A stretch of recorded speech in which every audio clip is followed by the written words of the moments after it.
Today we're adding the background to our landscape. If your tree isn't done, you can finish it after we draw the background. The first thing that we're going to draw is the horizon line. The horizon line is a line that separates the land from the sky, like this. To draw the horizon line, you start here and draw a line that is mostly straight but has a few bumps in it. When you get to the tree trunk, stop and skip over it till you get to the other side and then stop. Please draw the horizon line now and then stop. Our next step is to draw the mountains. Realistic mountains will look something like the ones in this drawing. There are two things to avoid. The first is what I call the Doritos, because I think they look like chips. You don't want your mountains to be perfect triangles. The second I call the ice cream scoops. You don't want them to be perfectly round either. What we want is somewhere in between, a little bit bumpy but a little bit pointed too. Here's how to draw realistic mountains. Start here, go up a little bit, then turn around, and when you come back down, put some lumps and bumps in it. So it's almost like a triangle, but it has some lumps and bumps in it. It's a little more difficult to do behind the tree. Start about here, go up, turn around, and when you're coming down, make it look like it's going behind the tree. Let's add one more mountain in the middle. Start here, go up, turn around, and put some lumps and bumps in as you come back down. Please do that now and then stop. The next thing that we're going to make are some small hills. The small hills are useful because they fill in the empty spaces that are in the mountains. So start here, just draw a small hill and then stop. We'll put one on the other side, start here, and make a small hill. Do that now and then stop. Now we're going to take a break and talk about space. We're going to make our landscape look like it has near and far areas.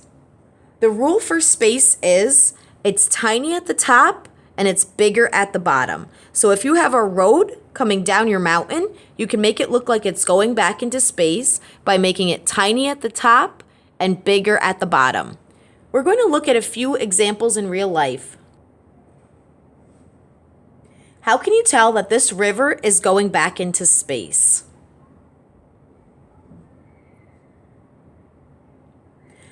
The color changes and things get blurry, but also the river is big at the bottom and tiny at the top. The next time you're riding in a car or a bus, look at the road and see if you notice the space. Big at the bottom, tiny at the top. Take a look at this photo and see if you can tell where you see space.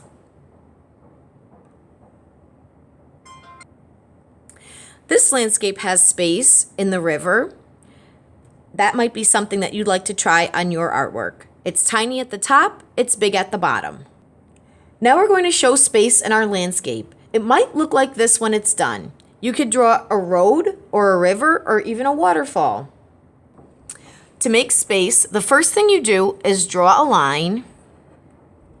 And then for your second line, make it tiny at the top. Have it get bigger and bigger and bigger and big at the bottom. Again, you draw a line. At the top, it's tiny. It's getting bigger and bigger and bigger, and it's big at the bottom. Tiny at the top, bigger at the bottom. If your road or your river ends at the bottom of the paper, you want to make it really big.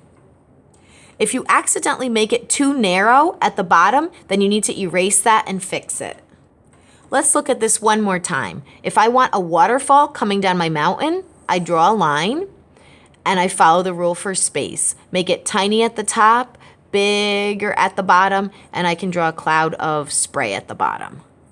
I want you to make at least 2 examples of space on your landscape. It could be a waterfall, a road, a river, or a trail. You get to pick, but follow the rule so it's tiny at the top and bigger at the bottom. Please do your 2 examples now and then stop. Now it's time to add details to our landscape. Take a moment to draw details that belong in a landscape, like animals, birds, bushes, flowers, or nests. When you're done, trace everything with Sharpie. We have the large or small size. I can't wait to see what details you're going to add to this. Have fun, kids!